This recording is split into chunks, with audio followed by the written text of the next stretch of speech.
আপনার মনের মধ্যে যত দুশ্চিন্তা থাকুক, যত পেরেশানি থাকুক, তিনটি কাজ করবেন, ইনশাআল্লাহ আল্লাহ রাব্বুল আলামিন আপনার অন্তর থেকে সকল দুশ্চিন্তা, সকল পেরেশানি দূর করে দিবেন। সুবহানাল্লাহ, সুবহানাল্লাহি ওয়া বিহামদিহি, সুবহানাল্লাহিল আযীম।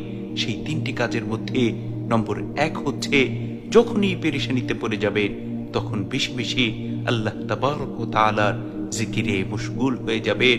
মহান মালিকের জিকিরের মধ্যে এত মধু রয়েছে যে আপনি যত বেশি জিকির করতে থাকবেন, আপনার অন্তর থেকে তত বেশি পেরেশানি, দুশ্চিন্তা দূর হতে থাকবে।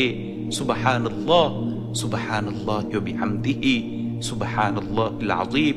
নম্বর 2 হচ্ছে, যখনই আপনার অন্তরের মধ্যে দুশ্চিন্তা পেরেশানি চলে আসবে তখন বেশি বেশি রাসূল আকরাম সাল্লাল্লাহু আলাইহি ওয়াসাল্লামের উপর দুরূদ পাঠ করুন।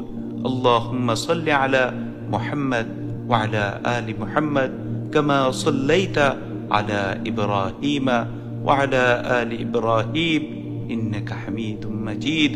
আল্লাহুম্মা বারিক আলা মুহাম্মদ ওয়া আলা আলি মুহাম্মদ কামা বারাকতা আলা ইব্রাহিম ওয়া আলা আলি ইব্রাহিম ইন্নাকা হামিদুম মাজিদ।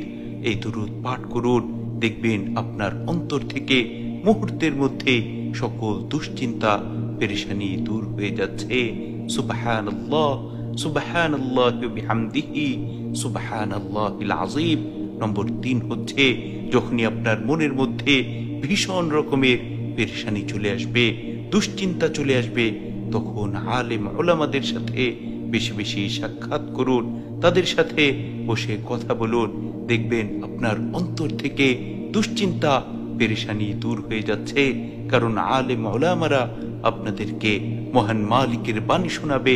রাসূল আকরাম সাল্লাল্লাহু আলাইহি ওয়াসাল্লাম বিপদের মুহূর্তে কি করতেন সেই আমলগুলো শিক্ষা দিবে এবং আপনাকে আল্লাহর উপর পরিপূর্ণ তাওয়াক্কুল করার শিক্ষা দিবে, যার ফলে আপনার অন্তর থেকে মুহূর্তের মধ্যে সকল দুশ্চিন্তা পেরেশানি দূর হয়ে যাবে। সুবহানাল্লাহ, সুবহানাল্লাহি ওয়া বিহামদিহি, সুবহানাল্লাহিল আযীম।